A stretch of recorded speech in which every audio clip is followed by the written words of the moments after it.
A disabled child standing in church, hoping only to sing, should have been met with love and encouragement, but instead, the unimaginable happened.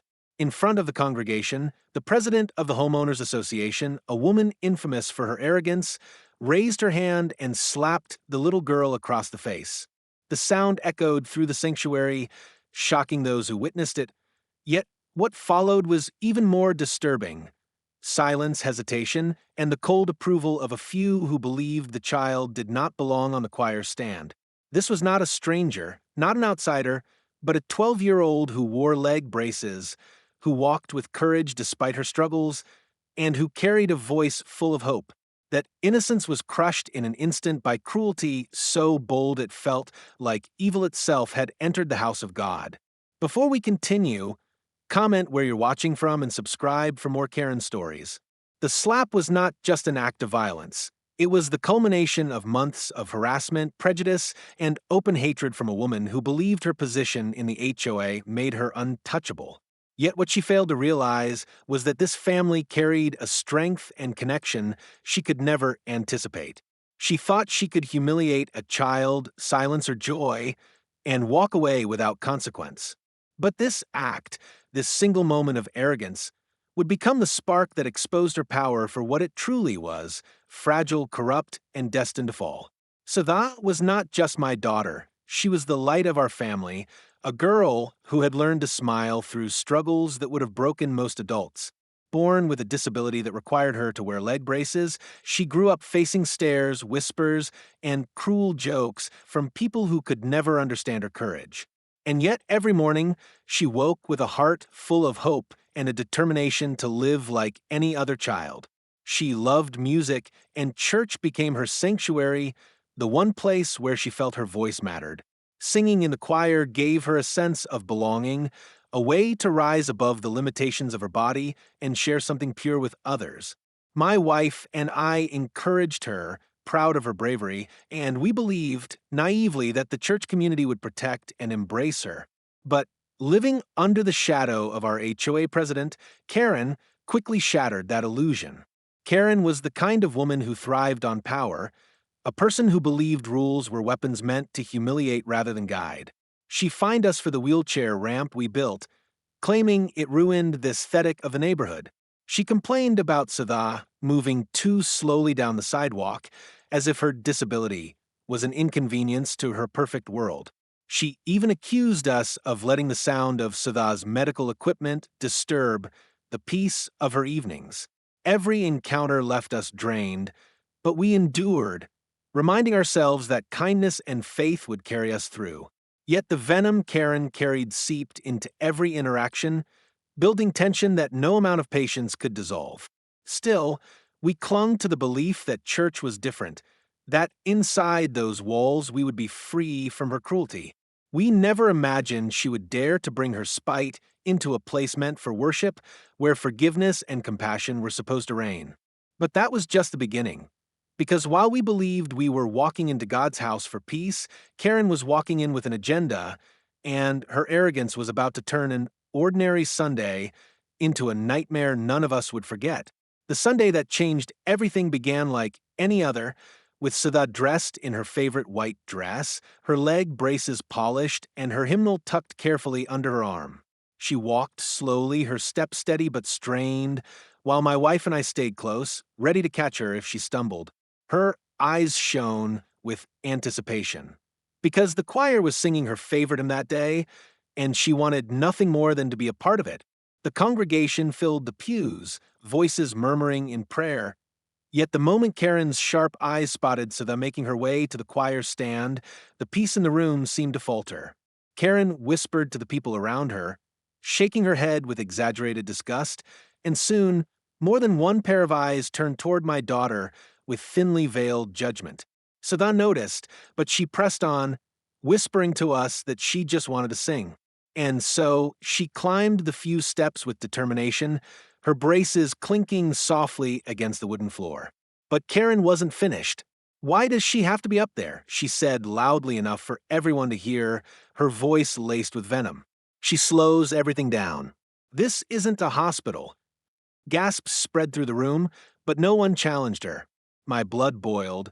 Yet before I could rise, Sudha lifted her chin and clutched her hymnal tighter, as if her courage alone could silence Karen's cruelty.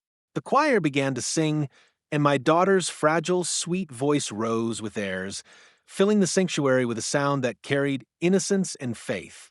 For a brief moment, I believed her strength had triumphed. But that was just the beginning. Karen stood abruptly, heels clicking against the floor, as she stormed toward the front. She didn't care about the hymn, about the people staring, or about the sanctity of the church. She marched straight to Sudha, ripped the hymnal from her trembling hands, and spat out words that still sting in my memory. "She doesn't belong here." My wife cried out in shock, and the choir faltered, their voices trembling into silence. And then it happened, the sound that would forever haunt me. Slap! The force of Karen's hand struck my daughter's face, sending her stumbling back, tears streaming instantly from her eyes. "Daddy, she's hurting me," she sobbed, her voice breaking like shattered glass. My heart split open, torn between rage and despair. I surged forward, but Karen held her head high, her lips curled in triumph, as though she had done something righteous. The congregation froze, some horrified, some silent, and some, to my disgust, even nodding in quiet agreement. The air in the sanctuary grew heavy, oppressive, as though the very walls recoiled from what had taken place. And yet, no one moved to stop her. Not a single hand was raised to shield my child, no voice dared to challenge Karen's cruelty. For the first time in my life, I felt utterly abandoned by those around me. But Karen didn't stop there. She looked at me with a smirk and hissed, "If you can't control her, I will." The words cut deeper than any wound, an insult not only to my daughter's dignity, but to my role as her father. Every part of me screamed to fight back, to defend the child I had sworn to protect. But in that moment, surrounded by silence, my strength felt paralyzed. The injustice was suffocating, but little did Karen know. Her arrogance was about to collide with a truth she could never have anticipated. The most painful part of that day wasn't just the slap, it was the silence that followed. As my daughter sobbed in front of the entire congregation, I turned in disbelief, waiting for someone, anyone, to step forward and defend her. But instead, I was met with bowed heads, shifting eyes, and the heavy weight of cowardice. Some people looked at us with pity, as though we were a problem they wished would just go away. Others kept their gaze fixed on Karen, too afraid of her power in the community to speak against her. And then there were those who quietly nodded, giving Karen their silent approval, as if Sudha's disability truly made her unworthy of standing in the choir. That betrayal stung more deeply than the slap itself. My wife tried to hold Sudha, whispering, "It's okay, sweetheart, it's okay," even though nothing about it was okay. I clenched my fists, my voice trembling with anger, demanding that Karen apologize, but she laughed, a cold, arrogant laugh that echoed through the church like a curse. "Don't tell me how to act," she sneered. "Your daughter has no place here. She's a distraction." I could hardly breathe at the venom in her words. This was God's house, a place meant for love and compassion, yet somehow cruelty was given the loudest voice. The pastor, who usually commanded the room, was conspicuously quiet, flipping through his notes, pretending not to notice the storm raging in front of him. It was as if the authority of the church had crumbled, leaving Karen free to trample on dignity and decency. My little girl sat trembling, her face still red from the strike, and whispered through her tears, "Daddy, why won't anyone help me?" That question shattered me in ways I can't describe, because in that moment, I didn't have an answer. Every instinct screamed to drag Karen out and show her what it meant to harm a child, but I also knew that the system, the same system Karen used against us in the HOA, would protect her again. People like her always seemed untouchable, too connected, too manipulative, too willing to twist the story in their favor. I could already hear the excuses forming in the minds of those around us. It was just a misunderstanding. Karen didn't mean it that way. Maybe the child was disrupting the service. Lies, all of them, but lies that people would cling to in order to avoid confronting the truth. I wanted to scream, to shake them all awake, but it felt like shouting into a void. And worst of all, Karen looked at me with smug satisfaction, certain she had won again. But what she didn't know was that she had finally gone too far. She believed she had humiliated us beyond repair, silenced us the way she always dreamed. But there was one thing she hadn't considered, one truth that was about to turn her arrogance against her in the most devastating way. Karen stood at the front of the church with her chin raised high, convinced she had silenced us and secured her power once again. The congregation's silence fed her arrogance, and for a moment it felt like she truly ruled not only the neighborhood but even God's house. My daughter clung to her mother, trembling and tear-streaked, and I could feel every muscle in my body screaming to strike back. But before I could move, a voice rang out across the sanctuary, calm, firm, and full of authority. Enough!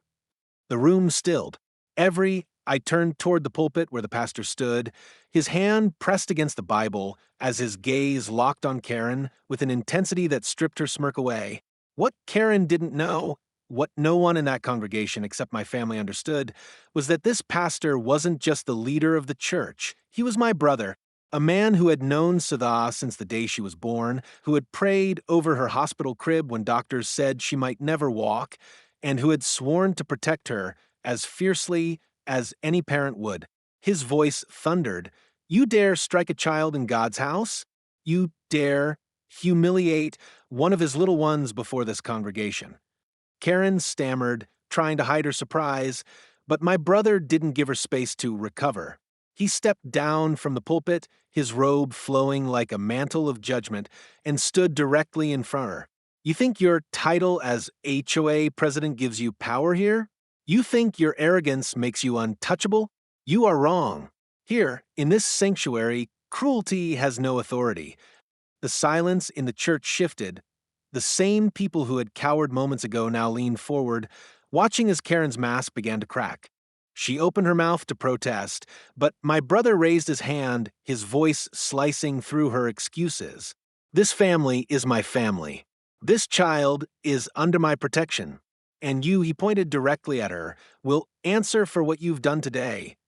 Murmurs swept through the crowd, the weight of his words breaking the spell of Karen's control. The very people who once looked away now exchanged guilty glances, ashamed of their silence. My daughter lifted her head, her eyes wide with hope as she realized she was no longer alone. And for the first time, Karen's confidence faltered. Her arrogance, built on fear and manipulation, had never been tested against the authority of someone who could not be intimidated. What she thought would be another easy victory had turned into the beginning of her downfall, and as my brother's voice echoed through the sanctuary, I knew this battle was about to shift in ways she could never have imagined. The moment my brother, the pastor, declared that Karen would answer for her actions, the atmosphere in the sanctuary shifted like a storm breaking. The power Karen once held over the congregation seemed to crumble under the weight of his words. For years, she had ruled the neighborhood with threats, fines, and intimidation, and her arrogance had spilled into every corner of our lives, but here she was no longer in control. She tried to laugh it off, a brittle, shaky sound that didn't carry the same confidence it once did. "You're overreacting," she sneered, glancing around as if begging for her usual supporters to nod in agreement. "I was just keeping order. That girl is a distraction. I only did what needed to be done." But instead of backing her, the congregation finally stirred. A man from the back shouted, "You hit a child." Another woman rose from her pew, shaking her head in disgust. "In church, Karen? Have you no shame?" One by one, voices joined in, their silence breaking as courage spread like fire. Karen's face flushed crimson, and her mouth opened and closed like she was gasping for air. My daughter clutched her mother's hand tighter, whispering through her tears, "Daddy, they're standing up for me." That single sentence filled me with a strength I hadn't felt since the slap landed. My brother raised his hand to quiet the room, then turned his piercing gaze back to Karen. "You claim to defend order," he said firmly, "but what you've done is violence. You claim to lead, but you've ruled through fear. Today, your mask falls, and everyone here sees who you truly are." The sanctuary erupted in whispers, the truth finally breaking free from the chains of Karen's manipulation. Karen tried to retreat, taking a step back toward the aisle, but my brother stepped closer, his voice steady and unshakable. You've used your title in the HOA to bully families, to belittle children, to shame those who don't fit your idea of perfection. But this time, you crossed a line. This time, you struck not just a child, but a child of God, and there is no defense for that. She hissed back, "You will regret this." Her voice cracked, the edge of desperation seeping through. But my brother didn't flinch. "No, Karen. You will regret this," he declared, his words carrying the weight of final judgment. The ushers of the church, men who had once looked at Karen with fear, now stepped forward at the pastor's nod. They guided her toward the exit, ignoring her shrieks and protests as she flailed against them. The congregation watched in stunned silence. Then, as the doors closed behind her, a collective sigh of relief seemed to sweep through the room. My wife pulled Sudha close, kissing her forehead gently, and my daughter, though still shaken, whispered, "She can't hurt me anymore, right?" I knelt down and told her, "Not anymore, sweetheart. Not ever again." Tears filled my eyes as I realized the nightmare was over, not just because Karen had been thrown out of church, but because her power over the community had been shattered. People now spoke openly of her cruelty, of the countless fines, the petty complaints, the endless harassment. The fear that once kept them silent had been broken in a single moment of truth. Karen's downfall wasn't just her humiliation in front of the church, it was the collapse of the empire of fear she had built. And as my brother stood tall at the pulpit, reminding the congregation of their duty to protect the innocent, I knew that justice had finally begun to take root. But while Karen's reign had ended here, her story wasn't finished yet, because true justice still had one final chapter to be written. In the days that followed, the weight that had hung over our family for so long seemed to finally lift. For the first time in months, I watched my daughter walk across the lawn without fear of Karen's watchful eyes, her braces clicking softly as she moved with a little more confidence than before. Word of what happened in the church spread quickly, and neighbors who had once bowed under Karen's control began to apologize, some even admitting they had been too afraid to speak out against her. The HOA board, embarrassed and pressured by the community, called an emergency meeting that ended with Karen being stripped of her presidency and banned from harassing families again. It didn't erase the pain of what she had done, but it was justice. And it was enough to show Sudha that courage does not go unnoticed forever.